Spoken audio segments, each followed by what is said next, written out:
Good afternoon, everyone. My name is Shelbia Jackson, and I'm the Director of DeKalb's Entertainment Commission, and welcome to our 2021 Annual Entertainment Expo panel.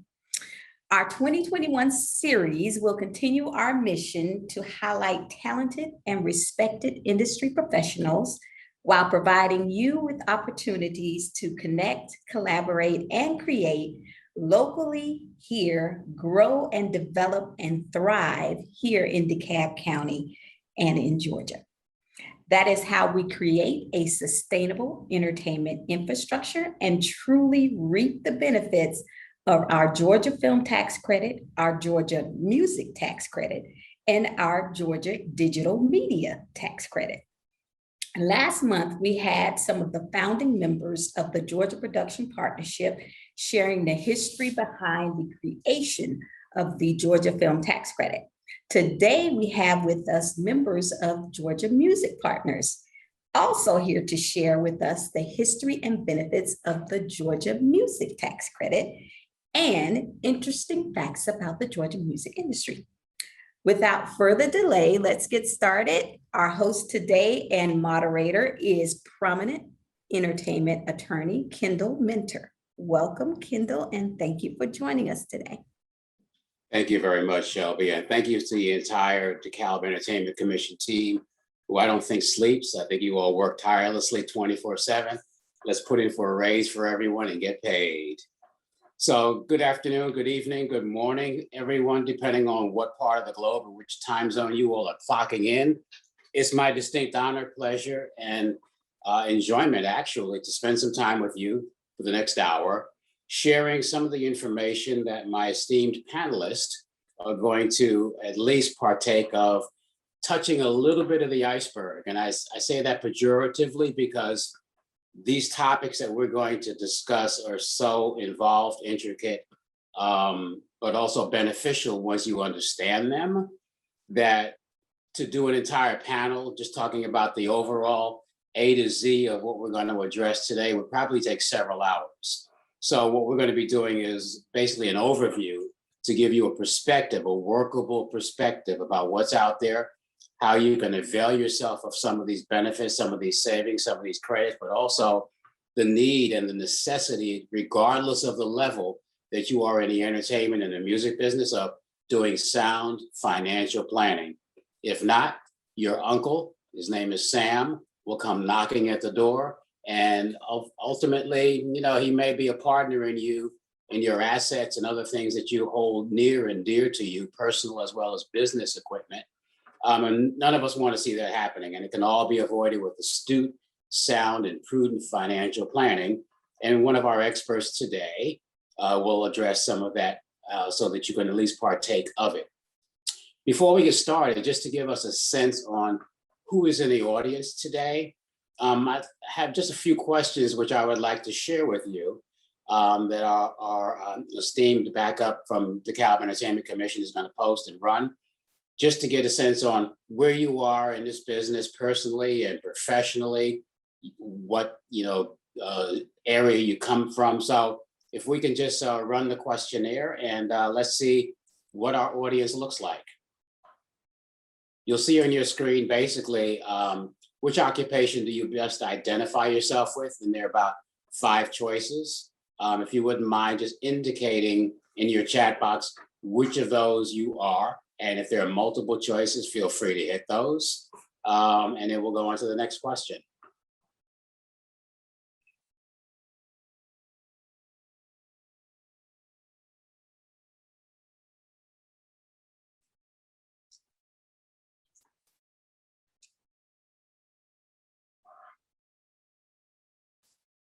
All right, why don't we go to question number 2?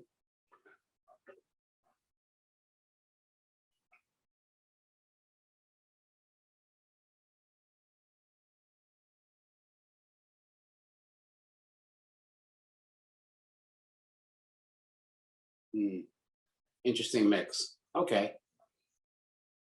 Very good. All right. Fantastic. All right, so it seems like as they say in some corners, and it's not a negative, but we have a lot of Jamaican folks because they say, man, I got 14 jobs, you know? And it looks like everybody in this audience has got at least 4 or 5 jobs, right? So we got artists and songwriter, producer, manager, entrepreneur, label owner. So that's good because at some point for the next 45 minutes and during the next 45 minutes, I know and I'm certain that we will touch on something that I hope you're taking some copious notes because this is free advice. After this, we can't say that it's always free or easy to access, but you're getting it right from some sources that have the level of expertise. So without further ado, and without me running my mouth too much, I'm going to turn the microphones over to my 2 esteemed colleagues. First, but in no particular order, is Randy Brooks. Randy is an executive, and she's a relationship manager at City National Bank. For those of you that don't know, there are very few banks in the United States that really understand the entertainment industry. There are also very few banks in the United States that understand the entertainment industry and have offices from coast to coast. So Randy is the voice of City National Bank. No, she will not give you a personal loan out of her own account, but she is happy to introduce you to the bank, to the banking services, and also to the run of things that they as bankers can do to enhance, protect, and preserve, as well as grow your wealth as you get those royalty checks in from Sound Exchange and Spotify and TuneCore and CD Baby or your label or publishers or wherever your money's coming from. You need to bank it and invest it. Next is DeAndrea, affectionately known as D, DeAndrea Green. She is the financial guru, and DeAndrea is an executive, and she really focuses in on taxes and financial planning. She's with the national firm known as Bennett Thrasher. She's based here in Atlanta. And yes, she's the one that can keep you out of the crosshairs of the IRS, Uncle Sam, and others that may come knocking on your door. So without further ado, welcome, ladies. So feel free to. Thank you so much. Thank you. Join the crowd. Great. Why don't we start off by just talking about the need for financial planning and responsibility in terms of as money comes in, what should be done with that money? When should someone start banking and investing? Is it too soon if all they're making is $5,000, or is it too late if they've already gotten $500,000 and done nothing with it? How can the bank be of service, and what kinds of things should our audience be focused in on for the preservation and protection of their money? Those are all great questions, and thank you guys for having me today. I'm really looking forward to being able to impart some knowledge and maybe be a resource as some of you are getting started in your businesses and heading into the right direction. And I think, you've made some good points, Kendall. I think ultimately, it's important to know that it's never too late to start banking. It's never too late to get it together, no matter what mistakes you've made in the past or otherwise. Before I jump into that, let me give you a little bit of background and history. As Kendall mentioned, City National Bank is a premier entertainment. We have a premier entertainment division within the bank. And what that just means is that we have experts and people who are familiar with the space in the music side, film, TV, how the income and revenue streams are different from your standard, W-2 wage earner. That's not to say you can't put yourself on a wage earning system of being a W-2 employee, but there are a lot of different things that are different about the way that our clients earn money. And so as a bank, it's best if you can understand that, if you understand the inner workings of how deals are made, what the cycles are, that type of thing. So those are all some of the reasons why we're somebody in the space that can speak the language. And whenever you've had a conversation with somebody, a banker or financial person who doesn't necessarily understand what you do, it takes a little longer to kind of get going, right? There's a little bit more education that's required, and it can be sometimes frustrating. So for me, as part of that as well, I've been with the bank for over 12 years now, and serving in the entertainment industry the entire time. And prior to that, I worked in investments. Before coming to the bank, I was a registered investment advisor, and I have some tax preparation background a little bit as well. And so it's all of that, combines to understand sort of where you fit in as part of the financial partnership that you're creating with your clients. And our clients are, attorneys and CPAs, business managers, the end client, the end talent are themselves as well in some cases. So it's a very large breadth of people that we work with and deal with on a regular basis, is why we have as much knowledge and expertise as we do in all of the different entertainment spaces. I myself also sit on the board of Women in Film and Television Atlanta, Georgia Music Partners, of course. And then I also do a lot of volunteer work at my kids' school. So I have 2 small ones at home. So I'm in this COVID stuff with everybody else, doing the same thing, teaching and facilitating and making sure that everybody's, financial stuff is in order. But I think, to go back to what you said earlier, Kendall, really, there's no time like the present to really make sure that you are handling your business when it comes to the banking side. Now, a bank can be a lot of different things to you. A bank can be a place that just holds your money, or a bank can be a place where you have a relationship. So depending on what you're looking for, it's out there. At City National Bank, we're very relationship driven. So starting off, when you're in the $5,000 range and that's the money you make, you got to bank that just as much as your $5 million. The key is understanding how to hold on to it, how to leverage it if you need to, because you're growing your business, and then having somebody who can have those conversations with you so that you can make your plans and to be a part of your team. So I think really like real bare bones basics is you got to have a bank account. I mean, how do you move around and get paid if you don't? So you have to find a bank that's going to be able to support what you're looking for and to help you out in that space. I guess I'll jump in here too, Kendall. Thank you again, Shelby and DeKalb, for having us. I am, like Kendall said, Uncle Sam will come after you. I'm a tax attorney at an accounting firm, Bennett Thrasher. So it's about 20 tax attorneys, and I specialize in film and music tax credits. I sit on the Georgia Music Partners board. I help to write some of the regulations for the music tax credit, which we'll talk about later. But I think that was a perfect segue from Randy talking about money. You have to have money. And when you have money, Uncle Sam wants to get a piece of that money. He's always going to charge you taxes. And that's where I come in to try to help you minimize those situations. And the beautiful thing about my firm and what I do, me being a tax attorney and working with accountants, we say as soon as you start making money, as soon as you start reaching out to the bank, you need to have us on your team as well to let you know when you need to file taxes, where you need to file taxes, how you can get out of paying taxes. Those loopholes, don't know if I should say loopholes on here, but creative tax planning, I'll call it. And I was excited about this panel name. It's called Music is Business. And I'm reminded of a quote from Jay-Z where he says, "I'm not a businessman, I'm a businessman."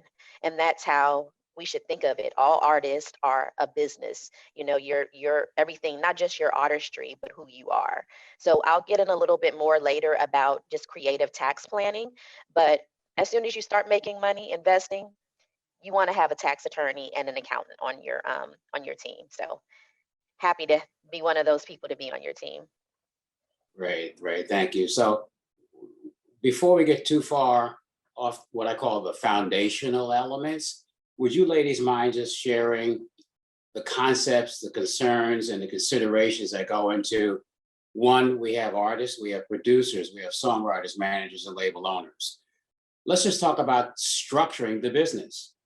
Personal versus a loan out, LLC versus a corporate. And then once you have those, Randy, if you could also share the difference in the nuance of how those accounts are maintained, managed, and opened at the bank. That was a perfect question too. So I specialize as a tax attorney in entity selection. So a lot of, when you have a business of its own, you want to protect your creative artistry. So you want to determine, do I want to be a corporation? Do I want to be an LLC? Do I want to be an S corporation? And really what kind of drives that is, one, what you're doing, and two, kind of the tax benefits.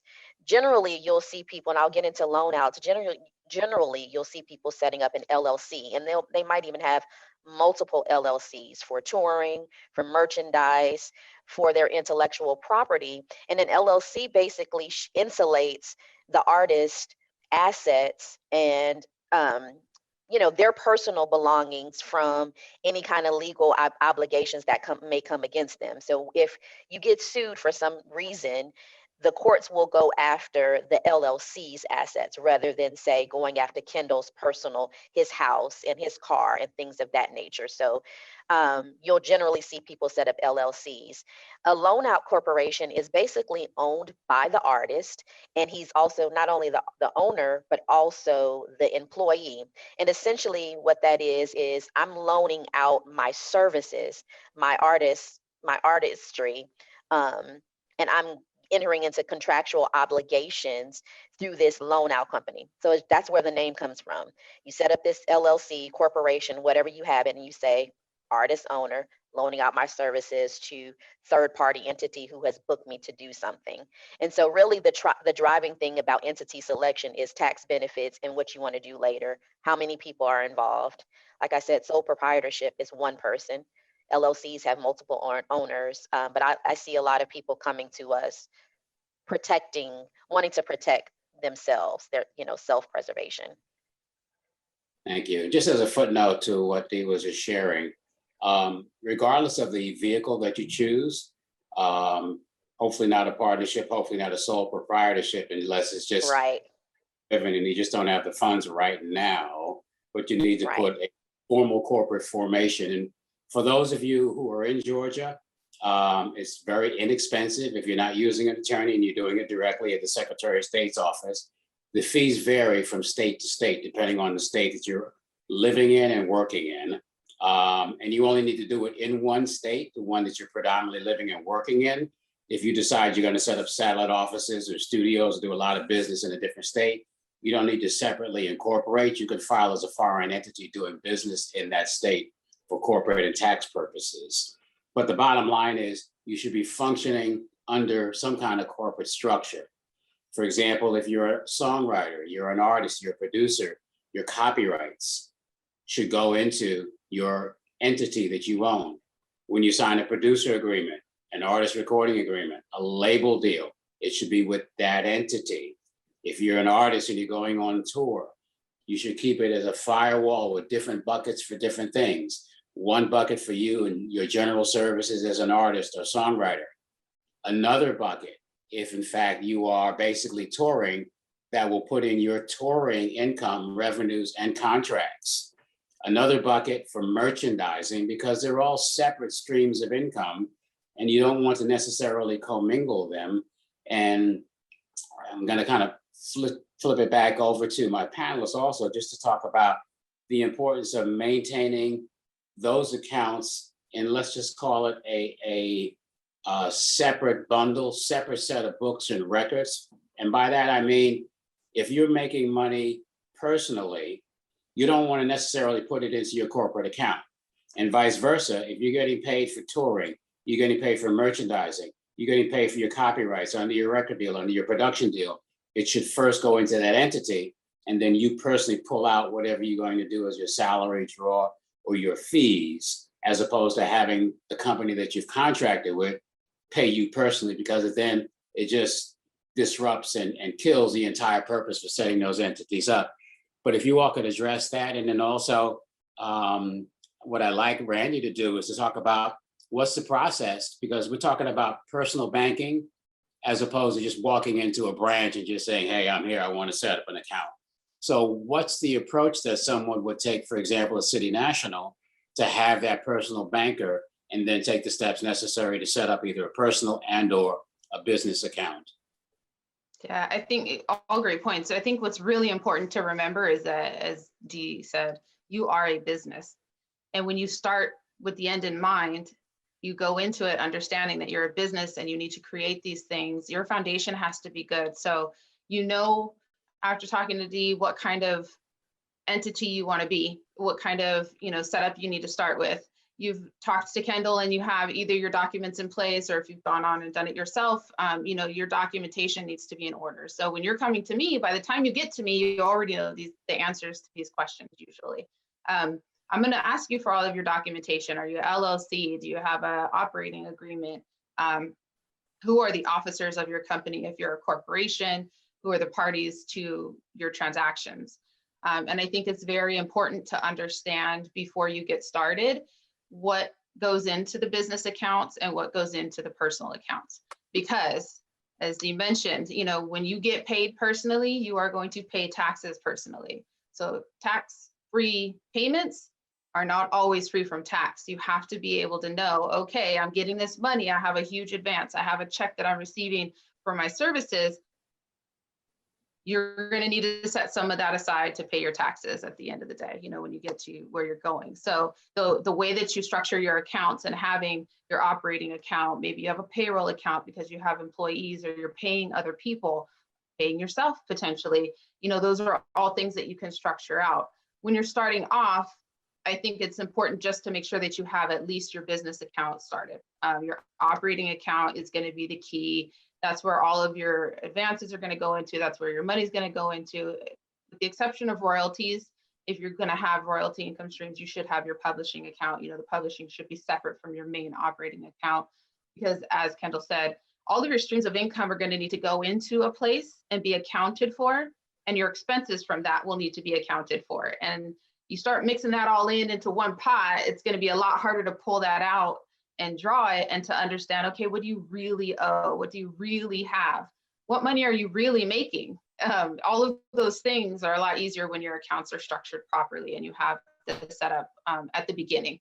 And I've dealt with clients that didn't have it right in the beginning. You can get it right. Don't stress about that. It's easier to start off on the right foot, but if it's mixed up, you can pull it out. And I think a huge part of that is going to be the team that you pull in to help you. You've got to have a competent CPA, tax attorney. You need to have people who can speak this into existence for you and help you with that.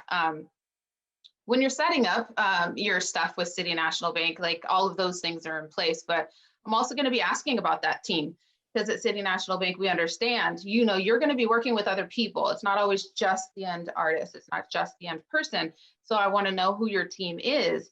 Are they well established? Are they informed? Are they, able to work together? Because we're all going to be working together. I have worked with Dee and Kendall in different aspects outside of this, and we all are going to cross paths at some point or another. So it's really important that we have a good connection with each other so that we can make the best decisions and the best advice for you as the end client. And I think that's probably one of the big key differences between having a personal banker and having a bank. Anybody can hold your money. Anybody's going to be able to say, okay, here's your balance. Here's how you send it. Cash App, Zelle, whatever you're going to do to move your money around, that's something. But when you're actually looking to develop a relationship because you need a long-term partner, then that's when you start getting into the personal banking space. And a lot of the times I get referrals, or I have clients that come to me through the connections, through a Dee or a Kendall or somewhere else, somebody that I've done business with and they've referred in because they know that they can make that direct connection to me or to anybody on my team. We have a lot of bankers that help out in this space. So I think it's important to know that as you're meeting people and you're talking to people, that you're building these relationships. It also, for business and distribution and all of the different things that you're doing in your professional life, your financial life is part of that. And all of these connections will help you along the way. I have a question for Dee. It's coming from Christopher, one of our attendees, and it's a good question. At what point should folks in our audience think about forming an LLC or a corp financially? I mean, is there a financial threshold that you then tell your clients, now is the time to do it? Do they do it at the beginning? Do they do it when the money is really starting to flow and build up? At what point should they be thinking, I need to talk to my accountant or my lawyer to set my business up and get my companies formed? That's a great question. Thank you, Kendall and Christopher. I usually say at the outset, it's not necessarily a monetary threshold some magic number. I say the whole thing is your team is supposed to be protecting you, your money, and as well as your intellectual property. So I say set up your business early on. And again, the difference, Christopher, between whether you're going to do an LLC or if you're going to do a corporation or S Corp or something is really tax driven and about what you want to do in the future as well. It's really not based on that threshold. And like a corporation won't offer you that same tax liability protection that an LLC would. But I would say set everything up at the beginning. And those entities, like Kendall said as well, for touring, for merchandise, but everything at the outset. And it's not, like I said, not monetarily driven. At least that's not what I advise my clients at the front. I want them to set up, I want them to protect themselves at the beginning. Very good. Hey, Randy, without putting you on the spot, but just kind of pulling from your banking and your IRS and federal knowledge. Let's just say we all know in our business, sometimes it's cash driven as opposed to check and credit card. So can you just give our audience just a few warnings about cash transactions, both by way of the participants that they're paying, as well as the banking in terms of deposits? Yeah, that's a great point. I think especially in the music industry, we deal with the cash is king model, and it always is. However, when you're legitimizing yourself as a business, you have to think about what that looks like and whether or not you can account for that, right? So amazing to come in with $100,000 that nobody knows where it came from and you're making that huge deposit, but there are things that you have to be able to account for that. You know, obviously IRS is always looking, and that's not to scare you, that's just for you to be aware. And it's not a terrible thing, it is just something that you need to account for. So again, if you're going to legitimize your business, the cash transactions are okay in certain situations and maybe at certain levels, but when you're really starting to talk about money, you're really starting to talk about getting paid for a job, the recommendation is always to have a trail. Know where the money's coming from and know where the money's going, because that's the best way to protect yourself from, you know, any kind of implications with regards to tax. Where's who gave you this money? Where did it come from? Did you really write off, you know, $100,000 on earning $100,000? How did you do that and make money? Like the numbers don't add up. And when the numbers don't add up, more questions get asked. So going into it with the mindset of, okay, I'm going to, you know, yes, you can have cash, you know, on hand if you need it. And we're very comfortable helping to facilitate cash transactions, but just know that you're going to need to be able to account for it all. It's got to make sense where it came from, and it's got to make sense where it's going. It's funny, yes, we do have a lot of, you know, getting paid at the door is fine in the beginning as you're starting off, maybe, but, you know, even that can, you know, trickle into the bigger, I want to say the bigger picture, as you're getting, you know, larger, as you're doing more, as you are engaging more with businesses.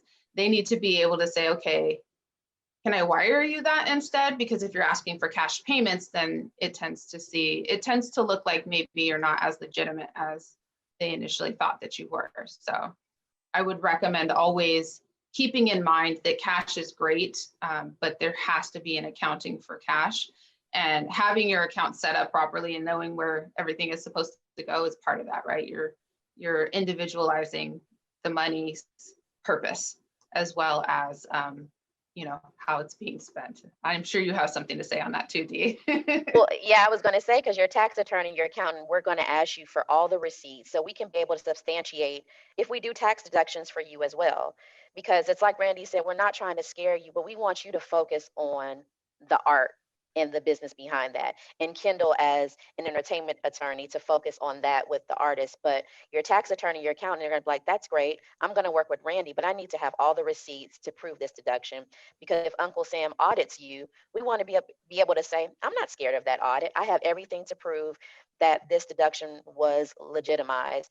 Even when we talk about the music tax credit, which we'll talk about a little bit later, we have to look at all the expenses, and we have to do an audit of those expenses to make sure they're qualified expenses. And those require receipts. Those require saying, like Randy said, who's it going to? Who did it come from?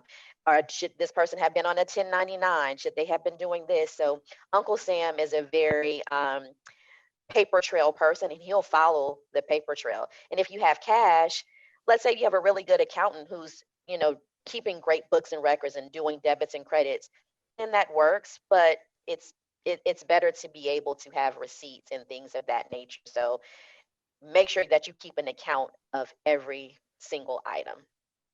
That's a good question, Dee, which is exactly what I was about to footnote and dovetail that with.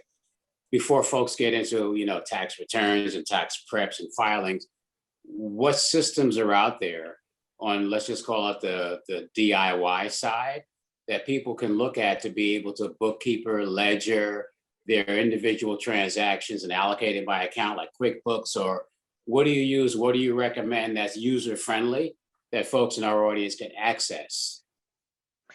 So a lot of our clients do use QuickBooks, Kindle, QuickBooks Desktop or QuickBooks Online, and to make sure that they keep their records. And then, of course, when you come to my firm, we can be able to access that QuickBooks Online and take it over for you. But that's generally what I see QuickBooks a lot. So as long as you have some accounting system that we can reconcile, I'm looking for reconciliation, and then I can take it over from there. I have some clients in the entertainment that who have brought me a shoebox Kindle of receipts, and I have to make, as long as I can reconcile it, I can handle it from there. But so I would suggest QuickBooks Desktop, Online, or even as long as you put your receipts, I would take putting your receipts in the shoebox if you had to, because some of those things are expensive, but I would rather you have some trail. Put it in an Excel spreadsheet saying, I did this on this day, I paid Kindle $100,000 for this, and this is what it was for. Anything. I would rather have something than nothing. Very good. So what I like to do is, as we continue to explore different areas, we're going to put up our second question for the audience, and it'll basically be another poll like we did last time. If you could share with us about your experiences of commercially releasing your music. So the first question is, have you commercially released music before up until now? Just either yes or no if you all could poll in, and then we'll follow up with part two of that question. And it'll be in your chat box. It's the same as the first question.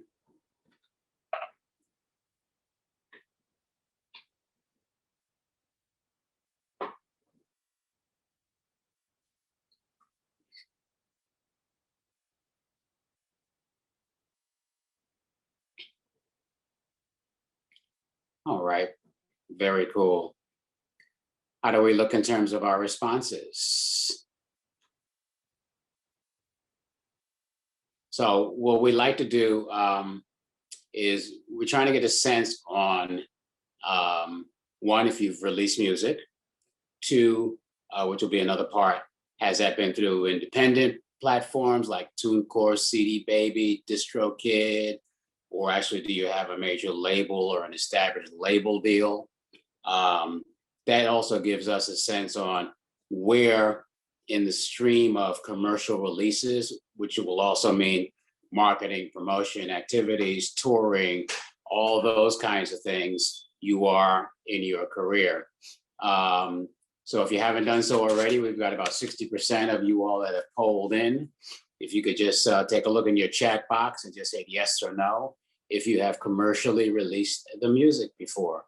And that'll give us a better sense that we can kind of focus and narrow cast some of the conversation, knowing exactly who's out there in remote land that we can really customize our information sharing with. All right, so we've got 29% that have commercially released music, 71% that have not commercially released music.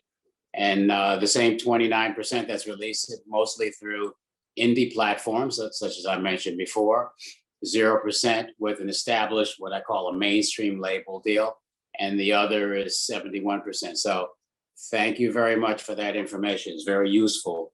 Why don't we go to our last question for the poll, and then we can begin to give some final additional information from tax credits as well as just practical hands-on DIY stuff, since it looks like most of you all are DIYers. And the question is basically, how many years have you been actively engaged and working in the music business? So if you could, again, take a look at your chat box. Is it a year? Is it less than a year? Is it a year to 5, 6 or 10, more than 10? Just to give us an idea of the depth and the time that you have really been on the ground, in the trenches, in this music industry. And that'll give us a nice profile of exactly who you are since we can't see you individually and have an opportunity to talk with you individually. So just appreciate again. This is the last part of the poll. If you can hit the chat box, give us a response. And let's see what the audience composition looks like. So we've got for less than a year, 43% is the majority. Well, we've got also from 1 to 5 years, 14%, and over 10, 43. So we either have, I'd say half the audience pretty much, who is just what I call new to the business, new to the game. And then we've got about the other half of the audience is what I call old school, not necessarily in terms of age, but in terms of experience and bandages and wounds to show that you've been in this business and you've earned your props. So thanks for participating in that. It's important because the next topic is what I call a mind bender. And I'm going to turn it over to my mind bender expert, Dee. For many of you, you know that Georgia and Atlanta specifically has become the #1 state in the nation now in film and television production. It's over $10 billion in impact economically.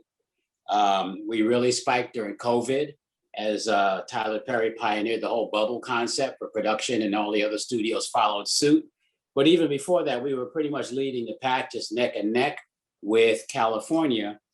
One of the main reasons for that is a thing called tax credits, which could run between 20 to 30% of money that now is transferable, is sellable, that is deductible, to encourage companies from all over the globe to come here to produce their film and television shows.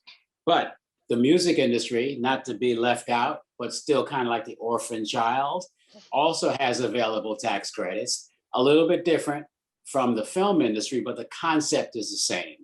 So Dee, can you demystify for us what the heck is a tax credit and how do people in the music industry take advantage of it?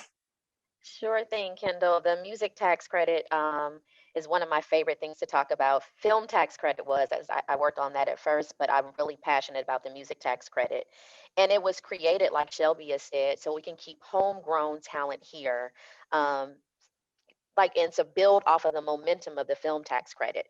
So with the music tax credit, what it allows is a dollar for dollar credit of up to 20%. I say up to because the general music tax credit is a production company can get 15% of the expenses they spend on either a touring event that starts here in Georgia or a recording musical performance. And recording musical performance could be, I record a song in a studio, or I record a song that's going to be incorporated into a music video. So you could get your baseline credit is you get 15% of your expenses back. That's awesome.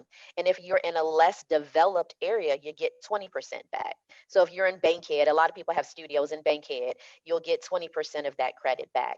And you can use that credit against your personal income taxes, your payroll income taxes, or you can carry it forward for 5 years. The downside, like Kendall called us the orphan, is that the music tax credit isn't transferable yet. So that means that only a person who lives here in Georgia or has payroll here in Georgia can take advantage of that credit. So let's say Beyonce, we're trying to get Beyonce to come here, and she practices for 6 months here, and her first show is at the Ben Stadium, and she kicks it off there. It seems like it's right for the music tax credit. But if she doesn't have personal income taxes here or withholding taxes, she can't use that credit and she can't transfer it. So that's one of the downfalls. And the thresholds for the music tax credits are lower than the film tax credit in two regards. So if you do a touring show here, using the Beyonce example again, you have to spend $500,000 in the state of Georgia in order to be able to be considered for that credit. For a lot of musicians, they're like, whoa, that's a lot of money. You know, if you're not the Beyoncés, let's say you're an indie artist. Also, the other credits, so like if you do a recorded song in the studio, you have to spend at least $100,000. People really aren't spending $100,000 making a song. So what I have tried it, and a couple other colleagues has come up with an aggregation model where if we can get a production company to get Kendall, Randy, and myself, and let's say we all have we each have about 5 songs, and we can meet that threshold of 100 or $250,000. If we can come together and pull our resources together, then the production company will get that credit and divvy it out accordingly. So the drawbacks are, one, those thresholds are between 100 up to $500,000. And most of the artists will fall between 100 and $250,000. But again, don't be scared of that. We can do some creative planning and try to figure out. I'm working with some artists now to be able to try to take advantage of this credit. And I said, how many videos did you all do? They said about 4. I said, was it in one tax year or was it with the same production company? We can get those together to see if I can help you reach that threshold. And the important thing about, again, who your team is, the state is not just going to give you that credit. They're going to make us look at your expenses. They're going to make us audit that. And if it does not stimulate, this is where I always tell my clients to ask yourself before you send me an expense or a receipt. If it does not stimulate the Georgia economy, I'm not going to consider it for the credit. So like we've seen with the film tax credit, the music tax credit, someone may say, oh, let's say I flew in John Legend to record on the, I flew to LA to finish part of the song. And I finalized it here in Georgia. The part that you spent in LA is not going to count towards the credit, only the part that you spent in Georgia. And so you're like, but I went to LA to make this song with John Legend. That's great. John Legend might be able to get part of the credit in LA, but it won't count for Georgia. So I think come see me if you have those thresholds. And like I said, again, that can limit the liability that you own. That's great. If you owe the state $100,000, but you got a credit back for 50, you now only owe $50,000 out of your pocket. Very good, thank you. You know, that's a lot of information. So what I would just recommend to our audience is, the idea is just to give you the understanding of there is a tax credit, how it applies, what the thresholds are, and what the amount is. But specifically, if you want to take advantage of that, what you should seriously look into if you're doing a lot of production is to talk to your tax planner, your CPA, your financial advisor, to essentially be able to let them take your personal and your business information and find out creative ways that you can take advantage of the tax credit. Just for your And Kendall, if I can add one more thing. Sure.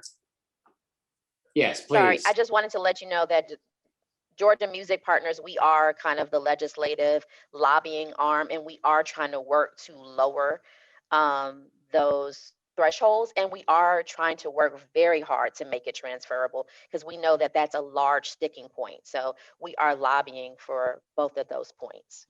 Absolutely, I appreciate that. And just for those that you may not have known before, there is an organization here in Atlanta, Georgia Music Partners, of which Randy and DeAndre and myself and Mahler and a few others, Tammy Hurt, work along with a small team. And the idea is to be able to represent legislatively the collective music and diverse music industry in the state of Georgia, not only to make it an attractive place financially to work and have your business, but also to be able to have a voice in the Capitol Gold Dome, so that when legislative matters are being considered or proposed, we do have a voice at the table to be able to work the floors to get legislation that's favorable to the music industry. And efforts like this happen nationwide, but Georgia Music Partners is the entity in the state of Georgia that really carries the banner on behalf of the music community, which is pretty diverse. So thank you for sharing that. So we've got time for just a couple of more questions before we turn it back over to Shelby and the crew at DeKalb Entertainment Commission. So in the event you do have a question, if you could just flash it through the chat box very quickly, we will basically go for it and see if we can respond to whatever that question might be. Overall, I would just like to kind of do a quick recap that regardless of whether you've been in this business for under a year, like 43% of our participants, or over 10 years, like 43% of our participants, you need to really focus on the business of the music, because it's great to be able to have the passion and be in the studio and make some beats and drop them out on your website and social media and get all the likes. But at the end of the day, it's a business. And if it's going to be sustained, it has to make money. And the making of the money is a direct result of having a creative output that people like, embrace, and want to spend money and stream and buy, and also see you live if you're an artist when you're performing, or hire you if you're a producer or a songwriter, or artists that'll come to your label if you're an independent label or production company. But once you have gotten that started, you need to make sure that all your financial and corporate documents, what I call the foundation, are very firm. Because if they're not built on firm documents and planning, it'll be just like what happens when you walk on quicksand, which ultimately means you're going to wind up in the pit. And that's really what's going to happen. One of the questions for Randy is there a minimum amount of money that you need to set up a business account at City National, or maintain an account and avoid the astronomical monthly fees? I'll say that minimum balances are going to be bank specific. I think that when you're going into it and you're starting off, City National Bank's, a well-established organization, and our fees may be a little bit higher than some of the other places that you're looking for. If you're looking for free checking, we're not the spot for that. I think because you're also getting expertise and you're getting knowledgeable people in the business, you have to expect, for professional services, you have to expect to pay for that.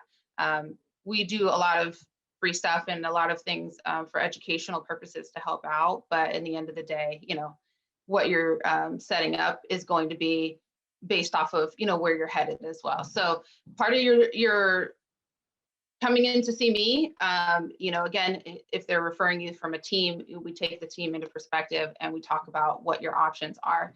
I know I have another group that's also in the marketplace that helps out and is available to get you there if you're not quite at the entertainment level status yet for our part of things, but there's someone for everyone. So I would always say, when you go to a bank, ask about their services, find out what are your minimums, what are the requirements, so that you're knowledgeable about whether or not you are spending money on fees every month without actually having a whole lot of benefit as a result.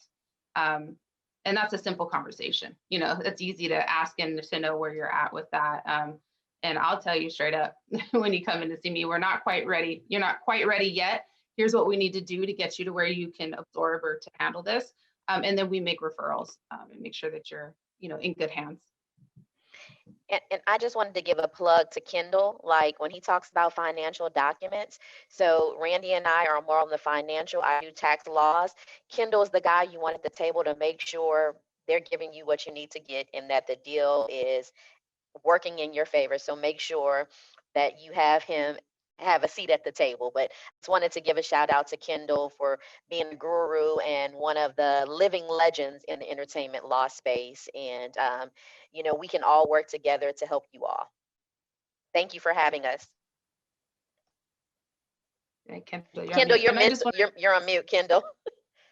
Real quickly, I wanted to go back to also with the GMP, with regards to the work that we're doing, it's important that you stay involved and engaged so that a difference can be made. I would definitely recommend, please go to the GMP website, sign up, get the notifications. There's a lot of resources and information available, but really it's only as good as you being involved and you stepping up and saying, hey, I can help with this, or this is what where I can be effective in the chase to improve the tax credit for today. But we have a very booming, thriving business in Georgia in the music space, and it gets overlooked a lot because there's not enough attention on all of the great things that you as artists and producers and songwriters are doing here.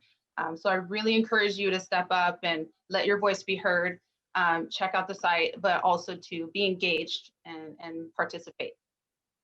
And thank you, Randy. Another way to kind of pique your interest, in a couple of months, GMP will be back at you in your face with really what I call boot camp part 2, which is asset protection, money protection, things about, all right, now I got some dough, how do I protect it? So we are coming back in a couple of months, so be careful to not miss that opportunity. So check out and be what I call regular visitors to both the GMP site, Georgia Music Partners, as well as the DeKalb Entertainment Commission, because if you snooze, you lose. And without that, I'm going to thank my panelists and turn it back over to Miss Jackson. Thank you, everybody. This is a wonderful panel. Y'all had so much information to take in. Before we close out today, I just want to ask the panelists to share one takeaway, and then also to share your contact information in the chat for our visitors. So we will start it off with Ms. DeAndrea Green. Any takeaway that you can share?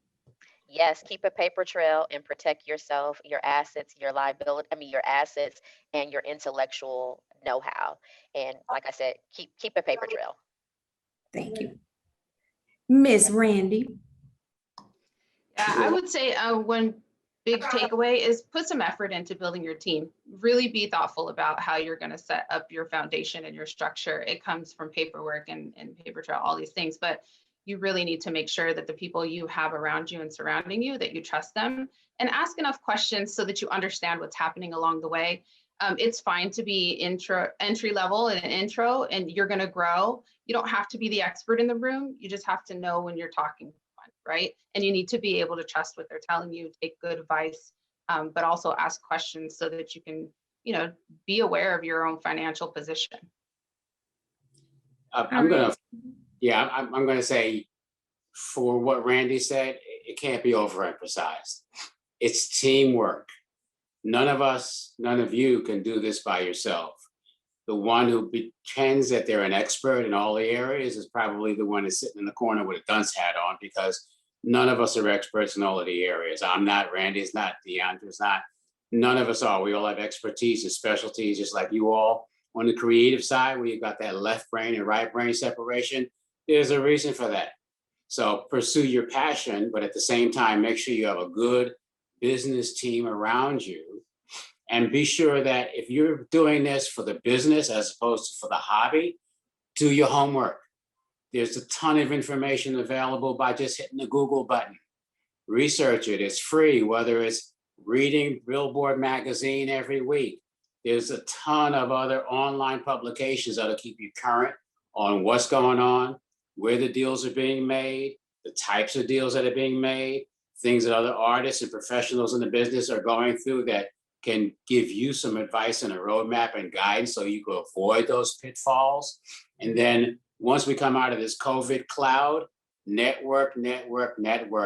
Attend the conferences, the seminars, the workshops, whether it's the ones that we have here in Georgia, or whether it's the ones like South by Southwest. They're all around the country when we're back to normal, hopefully by the fall. Be there, because you have to be in the room to meet people, to expand that network, to enhance your business and your contacts. And with that, I drop the mic. All right, thank you everybody for joining us. We have 4 more panel workshops planned for this year, so follow us on Facebook and Instagram at DeKalb Entertain, and you can also view all of our current and previous panels on our website at DeKalbEntertainment.com. Stay connected to Georgia Music Partners by going to their website at georgiamusicpartners.org. Our next expo is on Tuesday, July 13th at 1 p.m. Please check us out on our website. You will find the link there. And lastly, to our GMP panelists, thank you, Kendall. Thank you, DeAndrea. And thank you, Randy. We always appreciate you guys for joining us. Lastly, to our audience, advocates, partners, and of course, our dynamic entertainment team, we thank you for your support. So enjoy your day, everybody, and goodbye.